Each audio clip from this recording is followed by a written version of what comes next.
সম্মানিত মুসল্লিবৃন্দ, ঐতিহ্যবাহী মসজিদ জাফর আহমদ জামে মসজিদে আজকে সফর মাসের শেষ জুমা আদায় করার জন্য আল্লাহ পাক সুবহানাহু ওয়া তাআলা আল্লাহর ঘরে আমাদেরকে আসার তৌফিক দান করেছেন। সবাই বলি আলহামদুলিল্লাহ। এবং সাথে সাথে শুকর আদায় করে যারা মসজিদে সমবেত হয়েছেন অথবা মসজিদে হওয়ার জন্য বের হয়েছেন, মসজিদে আসার জন্য বের হয়েছেন, আল্লাহ আমাদের প্রত্যেকের আসা যাওয়া এবং জুমার নামাজকে আল্লাহ কবুল আর মঞ্জুর করুক। সবাই বলে আমিন। একটি আয়াতে করিমা আমি তিলাওয়াত করেছি, যে আয়াতে করিমা পবিত্র কোরআনুল করিমের 114 খানা সূরা আছে। কয়খানা? 58 নম্বর সূরা হচ্ছে সূরাতুল মুজাদিলা। 28 পারায় সূরাটি আছে। ওই সূরার 22 নম্বর আয়াতের অংশ বিশেষ আমি তেলাওয়াত করেছি। সুবিশাল অনেক লম্বা একটা আয়াত, অনেক লম্বা একটা আয়াত। এই আয়াতে করিমা আমি তেলাওয়াত করেছি। আয়াতে করিমার মূল আলোচনা আজকের জুমাতে আলোচনা করার জন্য মনস্থির করেছি। আল্লাহ পাকের যদি দয়া হয়, রসুল করিমের যদি মেহরবানি হয়, আউলিয়া কেরামের যদি নজরে করম হয়, ইনশাআল্লাহ অল্প সময়ের ভেতর আয়াতের উপর আলোচনা করার জন্য চেষ্টা করব। সাথে সাথে আপনাদের কাছে অনুরোধ জানাবো, আল্লাহ পাক সুবহানাহু ওয়া তাআলা এই আয়াতের উপর আমাদের প্রত্যেককে আমল করার তৌফিক দান করুক। আজকে আলা হযরতের ফাতিহা উপলক্ষে বিশেষ করে ইমাম আহমদ রাজা ফাজেলে বেরলি ওনার ওরসে পাক আগামী রবিবার, এই উদ্দেশ্য করে এই আলোচনাগুলো করা। আল্লাহ পাক সুবহানাহু ওয়া তাআলা আল্লাহর ওলিদের আলোচনা শুনে আমাদেরকে আমাদের জীবনও তাদের মতো করে সুন্দর করার তৌফিক দান করুক। আমিন। উনি একটা কোরআনে পাকের আয়াতে কারিমা আমি তেলাওয়াত করছি। বিসমিল্লাহির রহমানির রহিম। উলাইকা কাতাবা ফি কুলুবিহিমুল ঈমান। আল্লাহ কোরআনে বলছেন, আয়াতে করিমার সরল অনুবাদ হচ্ছে, আল্লাহ কোরআনে বলছেন উলাইকা কাতাবা ফি কুলুবিহিমুল ঈমান। আমার এমন কতগুলো বান্দা আছে, আমার এমন কতগুলো প্রিয় বান্দা আছে, আমি যাদেরকে ঈমান নসিব করে দিয়েছি, আমি যাদেরকে ঈমান দান করেছি, আমি তাদের অন্তরসমূহে আমি ঈমান অঙ্কন করে দিয়েছি। আল্লাহ কোরআনে বলছেন উলাইকা কাতাবা ফি কুলুবিহিমুল ঈমান। আমি যাকে পছন্দ করেছি, কে? আল্লাহ। আল্লাহ বলছেন আমি যাকে পছন্দ করেছি, আমি যাকে নির্বাচন করেছি, তার জন্মের আগে আমি তার অন্তরের ভেতর আমি ঈমান অঙ্কন করে দিয়েছি। ওয়া আইয়াদাহুম বিরূহিম মিনহু। এবং ওই বান্দার ঈমানকে ধরে রাখার জন্য, ওই বান্দার ঈমানকে নিরাপদ রাখার জন্য আমি আল্লাহ ওই বান্দাকে কুদরতিভাবে সাহায্য করি। তাহলে আল্লাহ বলছেন কোরআনে উলাইকা কাতাবা ফি কুলুবিহিমুল ঈমান। এমন কতগুলো বান্দা আমি দুনিয়াতে পাঠাই যাদের অন্তরে আমি ঈমান অঙ্কন করে দিয়েছি। সুবহানাল্লাহ। এবং ওয়া আইয়াদাহুম বিরূহিম মিনহু। আমি আল্লাহ তাদের ঈমান নিরাপদে রাখার জন্য, তাদের ঈমানকে পবিত্র করে রাখার জন্য আমি আল্লাহ কুদরতিভাবে তাদেরকে সাহায্য করি। এখানে কারো হাত নাই। আল্লাহ নিজে বলছেন আমার এমন কতগুলো বান্দা আছে, উলাইকা কাতাবা ফি কুলুবিহিমুল ঈমানা, আমি আল্লাহ এমন কতগুলো বান্দা দুনিয়াতে পাঠাই যাদের কলবে, যাদের অন্তরে, যাদের সিনার ভেতর আমি আল্লাহর নাম, আমি আল্লাহ তাদের অন্তরের ভেতর ঈমানটা একেবারে অঙ্কন করে দিই। সাথে সাথে ওয়া আইয়াদাহুম বিরূহিম মিনহু, এবং আমি তাদের ঈমান নিরাপদ রাখার জন্য ফেরেশতাদের মাধ্যমে আমি নিজে তাদেরকে সাহায্য করি। এখানে আল্লাহ যদি কোনো বান্দাকে সাহায্য করে ঈমান ধরে রাখার জন্য, ওই ব্যক্তির তো আর কোনো টেনশন থাকে না, ওই ব্যক্তির আর কোনো চিন্তা থাকে না, কারণ আল্লাহ বলছেন আমি তার অন্তরের ভেতর ঈমান অঙ্কন করেছি এবং তার নিরাপত্তা দানকারী হচ্ছে আমি আল্লাহ। বিদায় আল্লাহ যখন কোনো মানুষের উপর নিরাপত্তা দান করার গ্যারান্টি নিয়ে ফেলে, সেখানে তো বান্দাদের কোনো কিছু করার থাকে না, থাকে।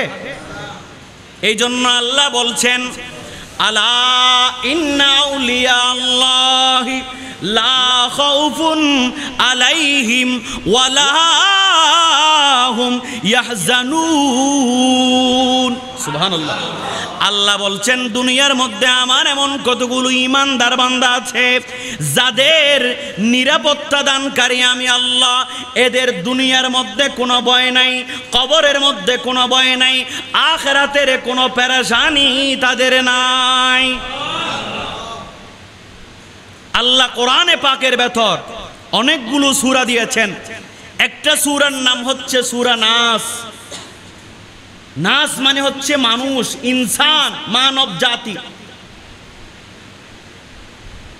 আর একটা সূরার নাম সূরা মুমিন, এটা হচ্ছে ঈমানদার বান্দাদের নামের সূরা। আর একটা সূরা আল্লাহ পাক কোরআনে দিয়েছেন সূরা আম্বিয়া, এটা নবীদের নামের সূরা। আর একটা সূরা আল্লাহ দিয়েছেন, সেই সূরাটার নাম হচ্ছে সূরাতুন নিসা, ওটা মহিলাদের নামের সূরা। আর একটা সূরা দিয়েছেন, সূরাটার নাম হচ্ছে সূরা মায়েদা, এটা হচ্ছে দস্তরখানার সূরা। আর একটা সূরা আল্লাহ পাক দিয়েছেন, সেই সূরাটার নাম হচ্ছে বাকারা, গাভীর নামের সূরা। আর একটা সূরা আল্লাহ দিয়েছেন সূরাতুন নামল, সেই সূরার নাম হচ্ছে ফিবিলিকা। আল্লাহ পাক এক এক নামে এক এক সূরা দিয়েছেন, কিন্তু কোন ব্যক্তির নামে গ্যারান্টি আল্লাহ দেন নাই। একমাত্র একটা ব্যক্তির নামে আল্লাহ গ্যারান্টি দিয়েছেন, সেটা আল্লাহ সূরা আসরের মধ্যে বলছেন। আল্লাহ বলছেন বিসমিল্লাহির রহমানির রহিম ওয়াল আসর, সময়ের কসম, চলমান সময়ের কসম, ইল্লাল্লাযীনা আমানু, আল্লাহ বলছেন ওয়াল আসরি ইন্নাল ইনসানা লাফি খুস, নিশ্চয়ই সকল মানুষ ক্ষতিগ্রস্তের মধ্যে আছে, সকল মানুষ চিন্তিত অবস্থায় আছে, সকল মানুষ কিছু না কিছু মুসিবতের ভেতর আছে, ঠিক কিনা?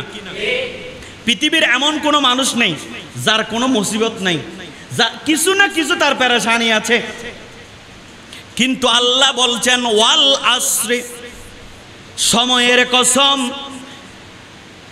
ওয়াল আসরি, সময়ের কসম, ইন্নাল ইনসানা লাফি খুস, নিশ্চয়ই আল্লাহ নিশ্চিত করে বলছেন নিশ্চয়ই মানুষ কিছু না কিছু ক্ষতিগ্রস্তের মাঝে আছে।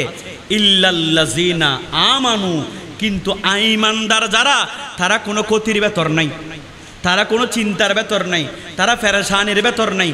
আল্লাহ কেন নাই? আল্লাহ কি জন্য নেই একটু বলবেন?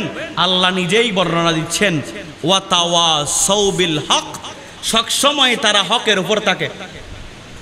ওয়া তাওয়াসাউ বিস সবর, এবং তারা ধৈর্যের উপর সবসময় অটল থাকে। সুবহানাল্লাহ। আল্লাহ বলছেন ইন্নাল্লাহা মা'আস সাবিরিন, যারা ধৈর্যের ভেতর থাকে তাদের সাথে কেউ না থাকলো আমি আল্লাহ তাদের সাথে থাকি। আমি আল্লাহ তাদের জিম্মাদার হয়ে যায়। বিদায় আল্লাহ যদি কোনো বান্দার উপর জিম্মাদার হয়ে যায়, সেখানে আমাদের কোনো কিছু করার। তেমনই একজন আল্লাহর বান্দা হচ্ছে হুজুর ইমাম আলা হযরত ইমাম ইশক ওয়াল মোহাব্বত ইমাম আহমদ রেজা ফাজেলে বেরলি ইমাম আহমদ রেজা, যাকে আমরা আলা হযরত হিসাবে চিনি, উনি দুনিয়ার জমিনে তশরিফ এনেছেন। ওনার দাদা ছিলেন রাজা আলী খান।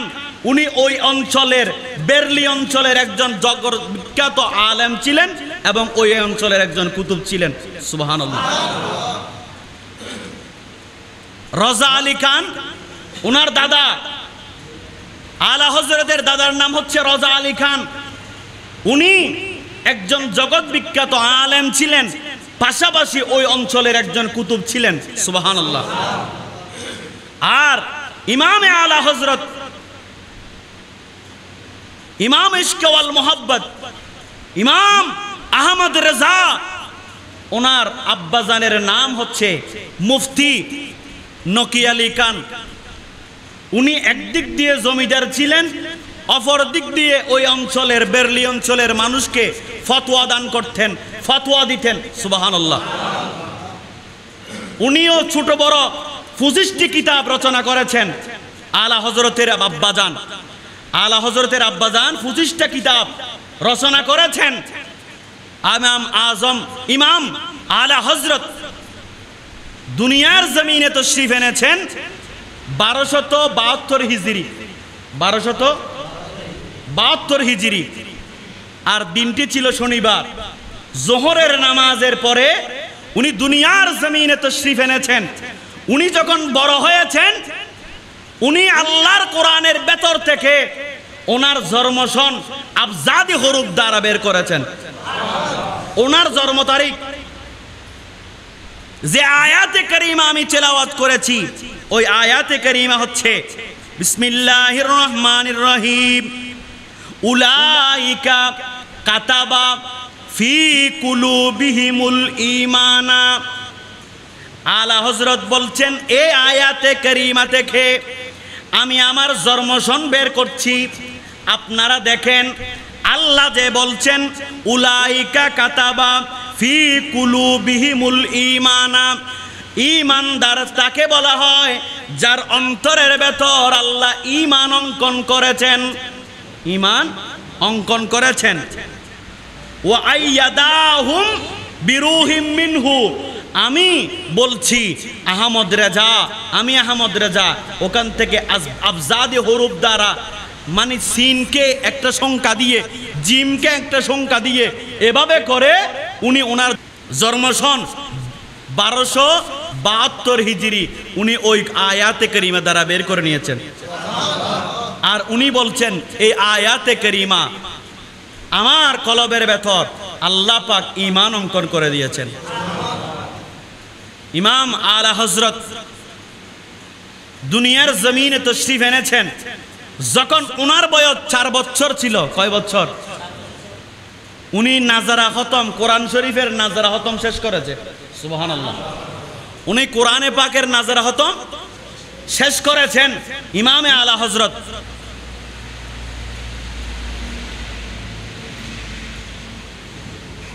ইমাম আলা হযরত নাজরা খতম শেষ করেছেন মাত্র 4 বছর বয়সে কোরআনে পাকের। এবং একজন উস্তাদের কাছে ইমাম আলা হযরতকে পাঠানো হলো। বললেন, হুজুর, আমার সন্তানকে কিতাবের জ্ঞান শিক্ষা দিন। সুবহানাল্লাহ বলেন। কারণ আল্লাহর নবী বলছেন, তালাবুল ইলমে ফরিদাতুন আলা কুল্লি মুসলিম, প্রত্যেক ঈমানদার নরনারীর জন্য ইলমে দ্বীন অর্জন করা ফরজ। ইলমে দ্বীন অর্জন করা কি ফরজ। আলা হযরতের আব্বাজান ইমামে আজম ইমাম আলা হযরতকে ইলমে দ্বীন অর্জন করার জন্য হুজুরের সামনে নিয়ে গেছেন।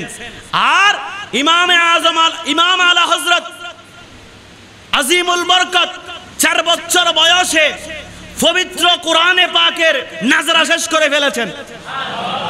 এবং 6 বছর বয়সে মিলাদুন নবীর মাসে 2.5 ঘন্টা উনি আল্লাহর নবীর আজমতের উপর আলোচনা করেছেন। ইমাম আলা হযরত যখন শিক্ষকের সামনে কিতাব নিয়ে বসলেন, কিতাব একবার দেখেন, ইমাম আলা হযরতকে শিক্ষক কিতাব দিতে দেরি, সবক দিতে দেরি, আর ইমাম আলা হযরত বলছেন উস্তাদ জি আমার কাছ থেকে পড়া নিয়ে নেন। সুবহানাল্লাহ। একবার দেখা কিতাব উনি অবিকল কোরআন কিতাবের ভেতর যেভাবে আছে সেভাবে উস্তাদকে বলে দিচ্ছেন। একটা কিতাব হয়তো একবার দেখছেন নাইলে দুইবার দেখছেন, একবার দুইবার দেখে উস্তাদ শুধু পড়াইতে দেরি আর ছাত্র বলছেন হুজুর আমার কাছ থেকে পড়া নিয়ে নেন। উস্তাদ বলছেন আহমদ মিয়া, উস্তাদ আহমদ মিয়া বলতেন, ওনার নাম আহমদ রাজা। উস্তাদ বলছেন আহমদ মিয়া তুমি কি মানুষের ছেলে না জিনের ছেলে? আশ্চর্য কথা, একটা কিতাব আমি শুধু পড়াইতে দেরি নাই আর আপনি বলছেন তো হুজুর আমার থেকে পড়া নিয়ে নেন। আমার থেকে কি নিয়ে নেন? পড়া নিয়ে নেন। ইমাম আহমদ রেজা ওনাকে বহু মানুষ, উনি যখন বড় হচ্ছেন ইমাম আহমদ রেজার বয়স 14 বছর যখন হয়েছে, ইমাম আলা হযরত ইমাম আহমদ রেজা যখন 14 বছর বয়স হয়েছে উনি লেখাপড়া দ্বীনি জ্ঞান অর্জন করা শেষ করে ফেলেছেন। কয় বছর বয়সে? আর 14 বছর বয়সের ফোন হারে ফেলবে। উনি কিতাবের এলম, কোরআনের এলম, হাদিসের এলম, ইমাম আহমদ রেজা খান কিতাবের এলম, হাদিসের এলম, ফিকর এলম, নাহুর এলম, সরফের এলম, তাফসীরের জ্ঞান, ইলমে ফিকহ, ইবনে নাহব থেকে শুরু করে যত দ্বীনি এলম আছে 14 বছর বয়সে শেষ করে নিয়েছেন।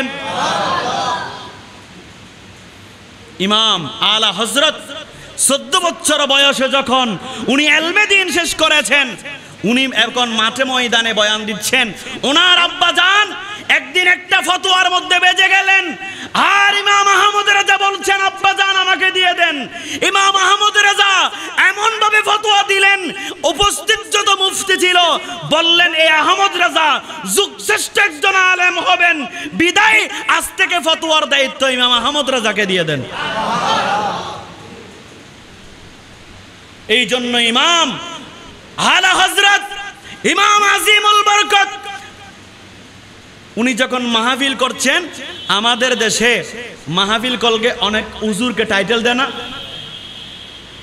ফিরে তরিকত, রহনুমায়ে শরীয়ত তরিকত, হ্যাঁ বিভিন্ন লেকচারার, মিডিয়া ব্যক্তিত্ব অনেক কিছু বলে। ইমাম আলা হযরতকেও অনেক মানুষ ওনাকে যখন দাওয়াতের সিটি দিতেন, মাহফিলের সিটি দিতেন, এমন সময় একজন ব্যক্তি লেখে বসলেন হাফেজ আহমদ রেজা। সুবহানাল্লাহ। হাফেজ আহমদ রেজা। ইমাম আলা হযরত বললেন হায় হায়, আমি তো হাফেজ নই, আমি তো কোরআনে পাকের কি নই, হাফেজ নই, এখন আমাকে তো হাফেজ লিখে ফেলছে, আমি কি করব? এটা তো আমার নাই, এই হাফেজ অংশটা আমার ভেতর নাই, বিদায় আমাকে তো কোনো একটা ব্যবস্থা করতে হবে। কি করা যায়? আমার আলা হযরত বলছেন মানুষ আমাকে হাফেজ আহমদ রেজা বলছে, আমি তো হাফেজ নই, আমি তো কোরআনে পাক মুখস্থ করি নাই।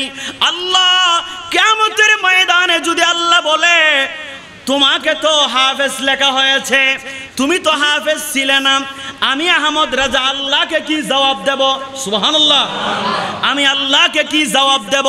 এখন বহু আলেম আছে না, মিডিয়াতে যায় না, মিডিয়া ব্যক্তিত্ব। আলা হযরত বলছেন এটা হতে পারে না। রমজান মাসের জন্য অপেক্ষা করলেন, একজন হাফেজে কোরআন ভাইকে সামনে নিলেন আর ইমাম আলা হযরত বলছেন ও আমার ভাই আপনি দেরি করবেন না, আজকে রমজান মাসের 1 তারিখ, আজকে থেকে আমাকে কোরআনের দরস দিয়ে দেন। আর ইমাম আহমদ রেজা আলা হযরত ফাজেলে বেরলি মাত্র 23 দিনের মাথায় কোরআনে পাক হিফজ করে নিয়েছেন।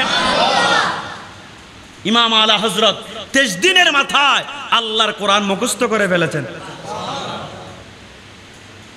পৃথিবীর জমিনে কোরআনের মতো কোনো নজির আছে?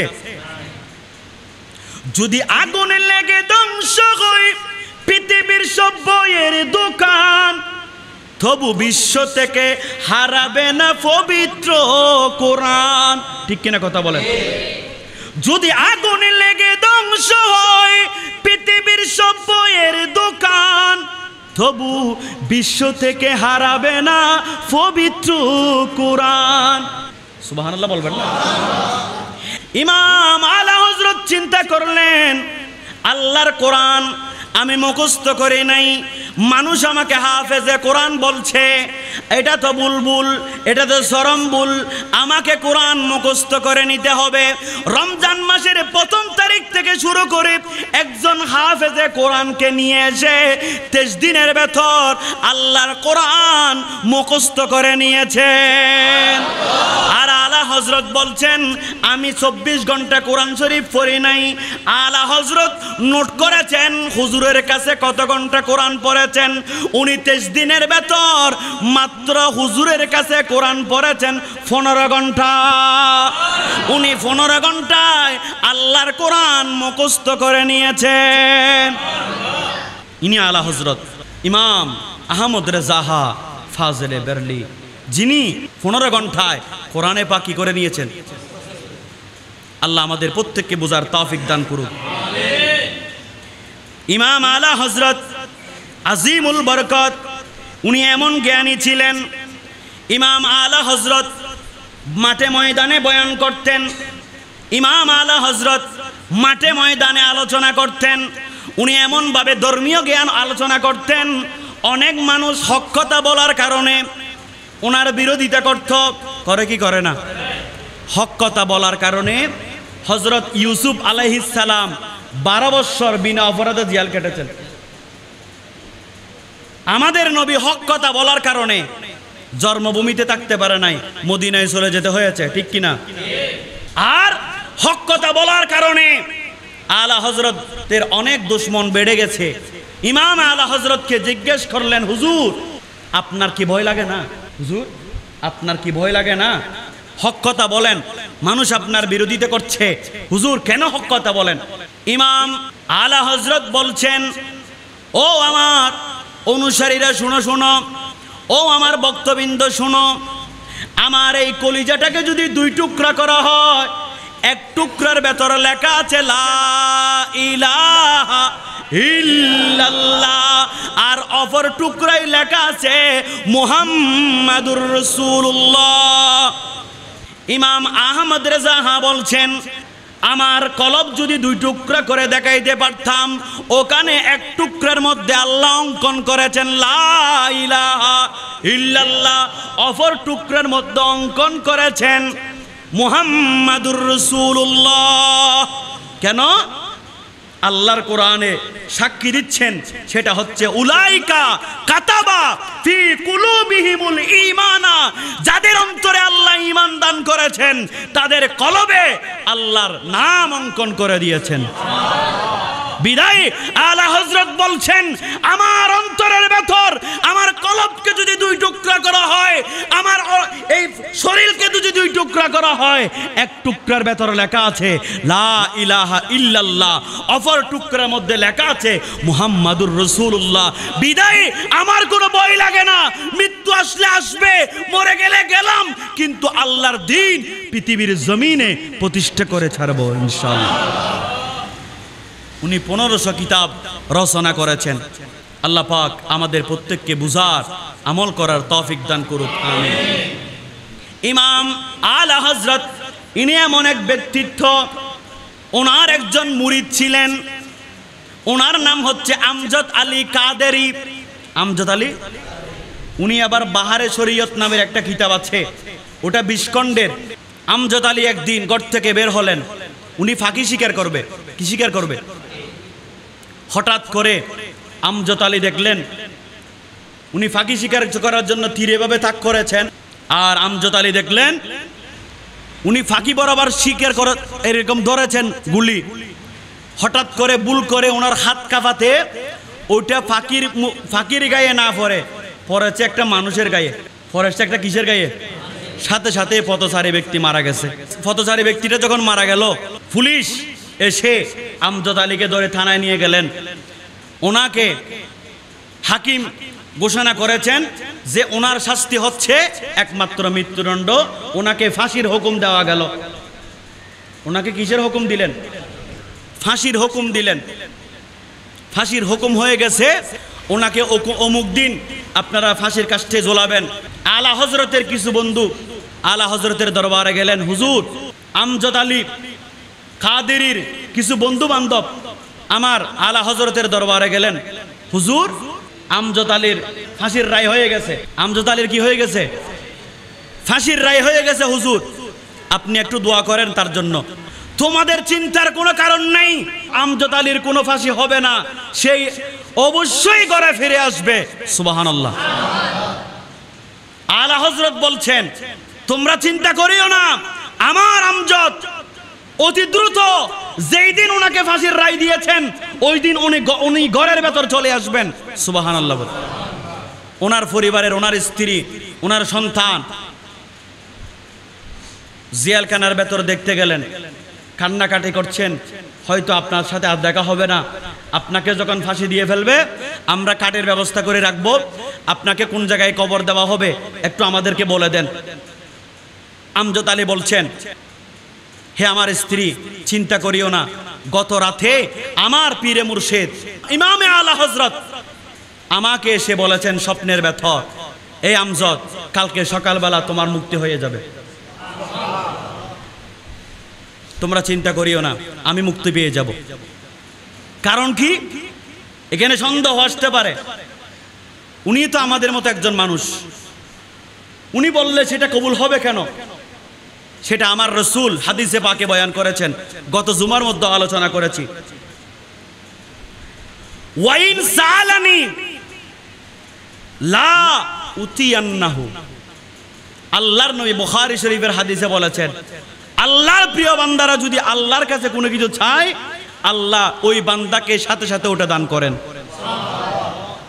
দুনিয়াতে কিছু মানুষ আছে যাদের দোয়া সাথে সাথে কবুল হয়, তার মধ্যে একজন হচ্ছে যারা নবী রাসূল যখন দোয়া করে ওই দোয়া সাথে সাথে কবুল হয়। যখন মা বাবা দোয়া করে সন্তানের দোয়া সাথে সাথে কবুল হয়, আর যখন মজলুম দোয়া করে দোয়া সাথে সাথে কবুল হয়। মনে রাখবেন, আপনার মাও মা, আমার মাও মা, আমার মা আপনার জন্য কিছু না হতে পারে, আমার মা আমার জন্য অনেক বড়। ঠিক কিনা কথা বলেন? আমার মা যদি আমার জন্য দোয়া করে সাথে সাথে কবুল, এখানে কোনো সন্দেহ সুযোগ নেই।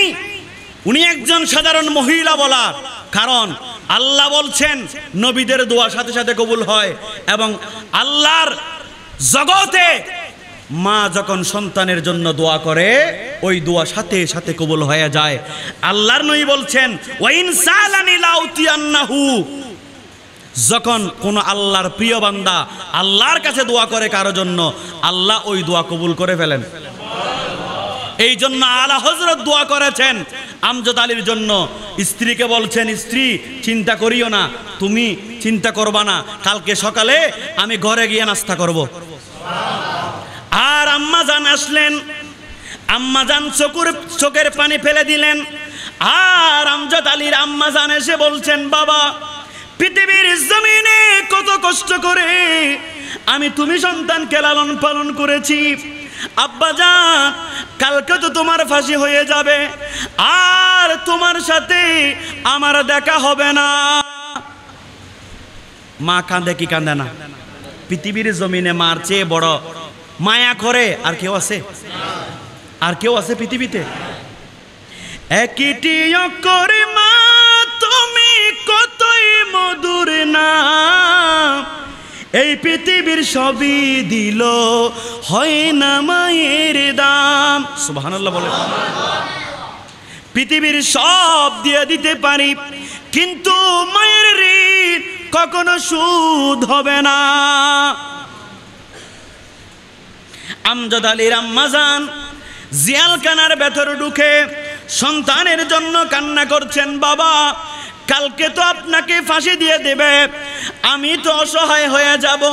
বাবা কত কষ্ট করে তোমাকে লালন পালন করেছি, কত রাত বিছনার মধ্যে তুমি যখন রোগে আক্রান্ত হতে তুমি বাবার জন্য কত রাত আল্লাহর দরবারে হাত তুলে মুনাজাত করেছি।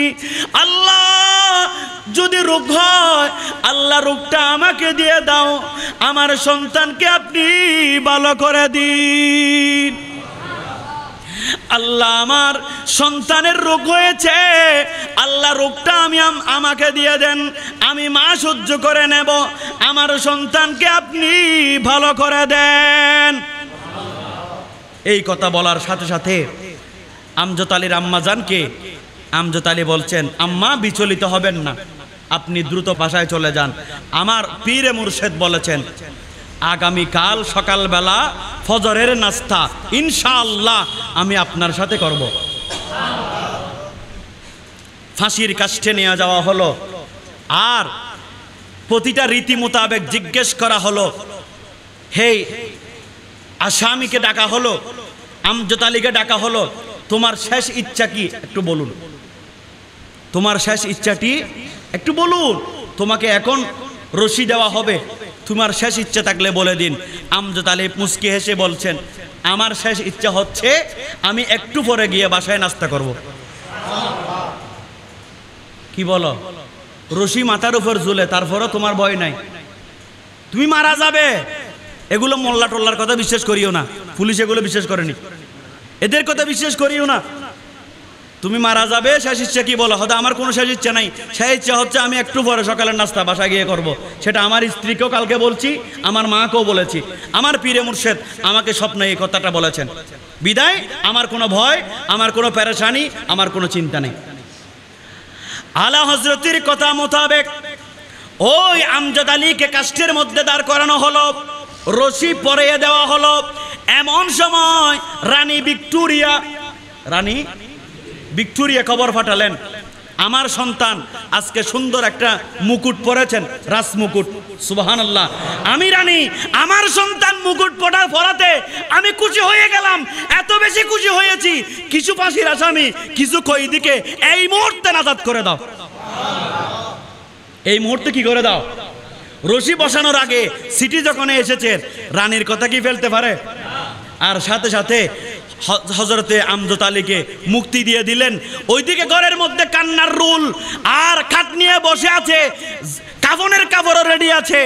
আর সাথে সাথে আমজাদ আলী বললেন, গিয়ে ঘরের ভেতর এই আমার স্ত্রী খাবারের ব্যবস্থা করে দাও। বলেছিলাম না আমার কোনো কিছু লাগবে না, আমার ভয় নাই, চিন্তা নাই, আমার পীরে মুর্শেদ বলেছেন বিদায় ঠিকই হয়েছে, আমি নাজাত পেয়েছি, আমাকে নাস্তার ব্যবস্থা করে দাও। এই আলা হযরত এই মাসের 25 সফর উনি ইন্তেকাল করেছেন। জুমার পূর্ব মুহূর্তে উনি অসুস্থ হয়ে পড়েছেন। আলা হযরত অসুস্থ হয়ে পড়লেন বুধবার, উনি একেবারে দুর্বল হয়ে গেলেন।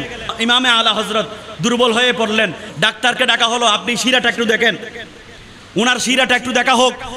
শিরা দেখার জন্য যখন ডাক্তারকে ডাকছে, ডাক্তার বলছে উনি এত দুর্বল হয়েছে যে ওনার শিরা ধরা যাচ্ছে না।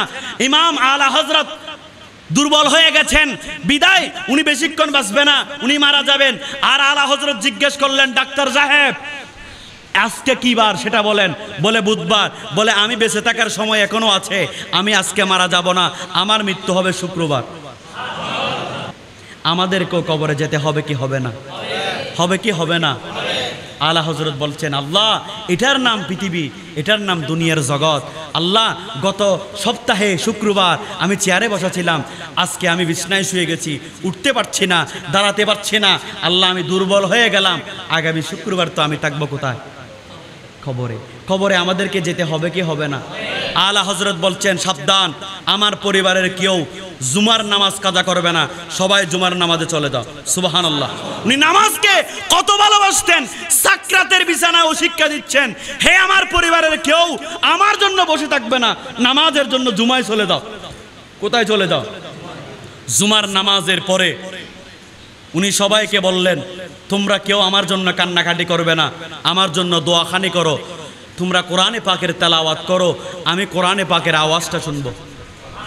আর ইমাম আহমদ রেজা, ইমাম আলা হযরত তের সামনে উনি বলে দিলেন, আমার সামনে সাকরাতের বিছানায় দুইটা সূরা পড়বে। কয়টা সূরা? একটা হচ্ছে সূরা ইয়াসিন, আর একটা হচ্ছে সূরা রাত। এই দুইটা সূরা আমার সামনে পড়বে। ইমাম আলা হযরত যারা পড়তেছেন তারা ভুল করতেছেন, ওটাও ধরে দিচ্ছেন। সাকরাতের বিছানায় ওটাও ধরে দিচ্ছেন ইমাম আলা হযরত।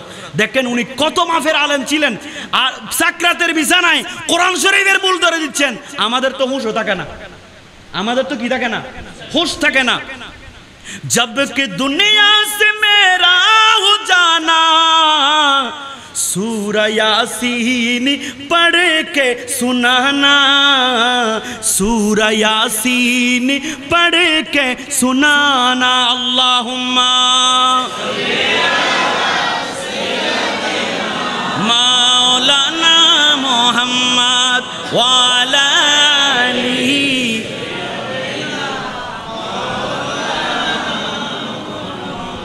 ইমামে আলা হযরত উনি মারা যাওয়ার 2 ঘন্টা 17 মিনিট আগে মৃত্যুর পরবর্তী পরিবারের মানুষ কি করবে সেই বিষয়ে অনেকগুলো ওসিয়ত করে গেছেন, লিখিতভাবে ওসিয়ত লিখেছেন। এই ওসিয়তগুলো আমি মনে করি এই মহল্লার যারা আছে ওদের অত্যন্ত গুরুত্বপূর্ণ, যেহেতু মানুষ মারা যাওয়ার পরে আমাদের কঠিন কতগুলো শর্ত আছে, কঠিন কতগুলো কাজ আছে যেগুলো আমরা জানি না। আসলে আমরা দাবি করি মুসলমান, কিন্তু আমাদের ভেতর সেই জিনিস নাই। আলা হযরত যে ওসিয়তগুলো করেছেন ওই ওসিয়তগুলো আমাদের জন্য পুনকানুপুঙ্খানুরূপে মেনে রাখা মানা দরকার। বিদায় একটা একটা করে শুনবেন, আমল করবেন। আমি আপনাদেরকে পয়েন্টগুলো বলবো, আপনারা বুঝে নেবেন। 1 নাম্বার হচ্ছে, আপনারা কোনো সময় আমি যখন মারা যাব, আমি আহমদ রেজা মারা যাওয়ার সাথে সাথে আমার ঘরের ভেতর কোনো প্রকার ছবি রাখবেন না। 2 নাম্বার হচ্ছে, কোনো অপবিত্র অবস্থায় কোনো মানুষকে আমার ঘরে ঢুকতে দিবে না। লাশ দেখতে অনেক মানুষ যায়, বিদায় এখানে অনেকে উজু করে না, এতটুকুতে ঢুকে পড়ে যায়। আলা হযরত বলছেন, আপনি যদি উজু ছাড়া যদি মৃত ব্যক্তির সামনে যান, ওখানে রহমতের ফেরেশতারা ঘর থেকে বের হয়ে যাবে। বিদায় যেই কামরার ভেতর আপনি লাশটা রাখবেন, ওনাকে উজু করাইছেন, ওনাকে গোসল করেছেন, করার নেই? একটা মানুষ যখন মৃত্যুবরণ করে ওনাকে গোসল করায়, উজুও করায়, উনি পবিত্র। ওই রুমে যদি কেউ ঢুকতে হয় পবিত্র হয়ে ঢুকতে হবে। বিদায় আলা হযরত বলছেন, কোনো মানুষ উজু ছাড়া লাশ ঘরে ঢুকবে না। আমার লাশ দেখতে কোনো মানুষ উজু ছাড়া ঢুকবে না। এবং অনেক মহিলা থাকে, মহিলা লাশ দেখতে ঢুকে যায় ওদের মাসিক অবস্থায়। বিদায় কোনো মহিলা যদি মাসিক অবস্থায় ওই লাশ ঘরের ভেতর ঢুকে, যেই রুমের মধ্যে লাশটা রেখেছেন ওই সময় রহমতের ফেরেশতা ঘর থেকে বের হয়ে যাবে। আলা হযরত বলছেন, তোমরা কোনো সময় কোনো মহিলা মাসিক অবস্থায় কোনো লাশের সামনে যাবে না, এবং অপবিত্র অবস্থায় কোনো লাশের সামনে যাবে না। 3 নাম্বার আসেন, কোন কুকুরকে লাশ যেখানে রাখা হয় ওখানে ঢুকতে দেবেন না। কি কাকে? কুকুরকে। 4 নাম্বার, যখন আমি মারা যাব, আমি সাকরাতের বিছানা চলবে, ওই সময় বড় বড় করে আমার সামনে সূরা ইয়াসিন তেলাওয়াত করবে। আমার সাকরাতের সময় বড় বড় করে কি করবে? সূরা ইয়াসিন পড়বে, সূরা রাত পড়বে, আমি কান দিয়ে সেগুলো শুনবো। এবং 5 নাম্বার, কালিমায়ে তাইয়্যিবা বড় বড় করে পড়বে। আর যখন মৃত ব্যক্তির স্মরণ হবে, কালিমায়ে তাইয়্যিবাটা মৃত ব্যক্তি পড়ে নিবে। যখন সাকরাতের বিছানায় চলবে, কেউ তাকে কালিমায়ে তাইয়্যিবা জোর করে শেখাবেন না। এটা আমাদের হানাফি মাযহাব মোতাবেক বলা হয়েছে যে কোনো ব্যক্তিকে আপনি ওজর করবেন না যে কালিমায়ে তাইয়্যিবা পড়েন, আমার মুখে মুখে পড়ো লা ইলাহা ইল্লাল্লাহ মুহাম্মাদুর রাসূলুল্লাহ, কথা বলা যাবে না। বড় বড় করে কালিমায়ে তাইয়্যিবা পড়বেন, আর ওই ব্যক্তির যখন হুঁশ আসবে তখন ওই ব্যক্তি আপনার সামনে পড়ে নেবেন। 6 নাম্বার হচ্ছে, যেখানে সাকরাত চলে সাকরাতের বিছানায় চেঁচামেচি করবেন না। সাকরাতের বিছানায় অনেকে হাঁদে, অনেকে চিৎকার করে, ওই সময় ওগুলো করা যাবে না। এবং 7 নম্বর, কোনো ছোট বাচ্চা কান্না করে এমন ছোট বাচ্চাকে যেখানে সাকরাতের বিছানায় চলে ওই জায়গায় আনবেন না। তখন আল্লাহর ফেরেশতা এসে ওই ব্যক্তিকে বিভিন্ন প্রশ্ন জিজ্ঞেস করে, এখন কি উনি প্রশ্নের উত্তর দিবেন নাকি উনি কালিমা শরীফ পাঠ করবেন? বিদায় ওনাকে মুসিবতে ফেলবেন না। আলা হযরত বলছেন, মৃত্যুর সময় কান্না করবা না। কান্না করলে ফেরেশতারা বলবে, তোমার চাচাতো ভাই কেন কান্না করছে, তোমার স্ত্রী কেন কান্না করছে, কি দিয়ে আসো নাই, কি করো নাই, তাদেরকে কোন জুলুম করেছো? আমি ওদের উত্তর দেব না, আমি কালমা শরীফ পড়ব। বিদায় ওই কাজ কোনো সময় করা যাবে না। কান্নাকাটি করা এমন কোন সন্তানকে ওই জায়গায় ঢুকাবেন না। অষ্টম নাম্বার হচ্ছে এন্তেকাল যখন হয়ে যাবে, মারা যখন যাবে, আমার জন্য এবং তোমাদের জন্য আল্লাহর কাছে প্রার্থনা করবে। কার কাছে? আল্লাহর কাছে প্রার্থনা করবে। সাবধান, কোনো সময় মৃত ব্যক্তির সমালোচনা করবে না। আমাদের দেশে এগুলো বেশি, আমাদের দেশে এগুলো বেশি বলে মানুষই তেইল্লে আসিল। কারণ আপনি যেটা বলবেন মৃত ব্যক্তির জন্য ফেরেশতারা আমিন বলে ফেলবে। বিদায় আলা হযরত বলছেন কোনো সময় সাবধান, ওখানে কোনো প্রকার ওই মৃত ব্যক্তিকে নিয়ে সমালোচনা করবেন না। ওই মৃত ব্যক্তি যখন মারা যাবে কি করবেন? আল্লাহর কাছে ইস্তেগফার পড়বেন, আল্লাহর উপর ভরসা রাখবেন এবং দরুদ পড়বেন, বেশি বেশি করে জিকির করবেন আপনার জন্য এবং ওই মৃত ব্যক্তির জন্য বেশি বেশি করে দোয়া করবেন। সুবহানাল্লাহ। সাবধান, কাঠের লাশ উঠানোর সময় জোরে জোরে আওয়াজ করবেন না। জোরে জোরে কি করবেন না? আওয়াজ করবেন না। নবম নম্বর, এন্তেকালের সময় আমাকে ঠান্ডা পানি পান করাবে। কারণ সাকারাতের বিছানাতে কি যে যন্ত্রণা, সাত সাগরের পানি দিল তৃষ্ণা মিটে না। মিটবে? ওই সময় আমাকে ঠান্ডা পানি পান করাবে, আমার গলাটা শুকনা থাকবে। সুবহানাল্লাহ বলি। 10 নম্বর হচ্ছে নিঃশ্বাস চলে যাওয়ার সাথে সাথে নরম হাত দিয়ে আমার চোখগুলো বন্ধ করে দেবে। আর চোখগুলো বন্ধ করার সময় একটা দোয়া পড়বে। আপনারা সকলে বলবেন বিসমিল্লাহি ওয়া আলা মিল্লাতি রাসূল সাল্লাল্লাহু আলাইহি ওয়াসাল্লাম। মনে থাকবে তো? আর আমার হাত পাগুলো সোজা করে দেবেন। আমার হাত পাগুলো কি করে দেবেন? আর অহেতুক আমার জন্য কান্নাকাটি করবে না।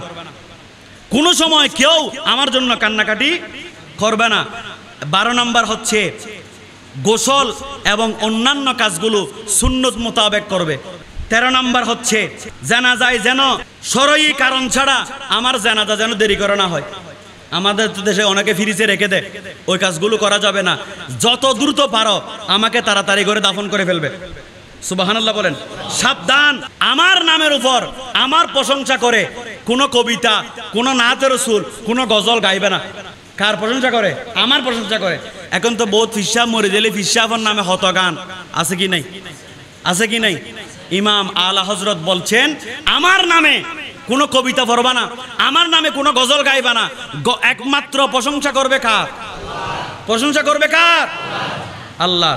আলা হযরত বলছেন 15 নম্বর, কাফনের উপর যেন কোনো ফসমি কাপড় রাখা না হয় এবং কবরে খুব আস্তে আস্তে আমাকে রাখবে। কবরে আমাকে খুব আস্তে আস্তে রাখবে। 17 নম্বর, কবরে আমাকে ডান করত করে রাখবে এবং দোয়া পাঠ করবে মিনহা খলাকনাকুম ওয়া ফিহা নুইদুকুম ওয়া মিনহা নুখরিজুকুম তারাতান। দোয়া পাঠ করবে এবং আমার দাফন সম্পন্ন করার পরে আমার মাথার দিকে আলিফ লাম মিম জালিকাল কিতাবু লা রাইবা ফি, এখানে মুফলিহুন পর্যন্ত তেলাওয়াত করবে। কোন পাশ দিয়ে? মাথার দিকে। কোন পাশ দিয়ে? মাথার দিকে। আজকে যেহেতু তালিম হচ্ছে না, এগুলো তালিমের অংশ। আলিফ লাম থেকে হুমুল মুফলিহুন পর্যন্ত তেলাওয়াত করবে মাথার দিকে এবং পায়ের দিকে আমানার রাসূলু বিমা উনজিলা ইলাইহি মির রাব্বিহি ওয়াল মুমিনুন কুল্লুন আমানা বিল্লাহি, অর্থাৎ সূরা বাকারার শেষ 2 আয়াত তেলাওয়াত করবে। সুবহানাল্লাহ। মনে থাকবে তো? মাথার দিকে আলিফ লামের মুফলিহুন পর্যন্ত, হুমুল মুফলিহুন পর্যন্ত, আর পায়ের দিকে আমানা রাসূল সূরা বাকারার শেষ 2 আয়াত তেলাওয়াত করবে। এবং 19 নম্বর শেষের অংশ, যে জিনিসটা আমাদের জন্য আমলযোগ্য সেটা হচ্ছে আমার ফাতিহা খানি যখন করবে, যদি সামর্থ্য হয় আমার ফাতিহা করবে। কোনো পয়সাওয়ালাকে দাওয়াত করবে না, কারণ একমাত্র ফাতিহার তাবারুক খাওয়ার আল্লাহ অনুমতি দিয়েছেন এতিম মিসকিন। এতিম আর দেশত এতিম মিসকিন হন হইতে নি মসজিদের ইমামদের মুয়াজ্জিন 5 জন মিসকিন হবে বেলা 10 দিলে এটা হয়তো হুজুর রেখানো হইও, তার মানে বহু মিসকিন। তো বিদায় এই কাজগুলো কোনো সময় করবেন না। আর আলা হযরত বারবার অনুরোধ করেছেন ফাতিহার মধ্যে সাবধান, কোন মহিলা যদি বেপরদায় মধ্যে ওই ফাতিহায় গুড়াগুড়ি করে, কোন মহিলার যদি পর্দা নষ্ট হয় এমন সম্ভাবনা থাকে, ফাতিহা বন্ধ করে দেবেন। কারণ মহিলাদের জন্য পর্দা করাটা কি? আল্লাহ প্রত্যেককে বুঝার তৌফিক দান করুক, আমিন। আল্লাহ প্রত্যেককে বুঝার আমল করার তৌফিক দান করুক। আসসালামু আলাইকুম ওয়া রাহমাতুল্লাহি ওয়া বারাকাতুহু। হ্যালো ভিউয়ার্স, আল মিজান, লাইক, কমেন্টস, শেয়ার করুন।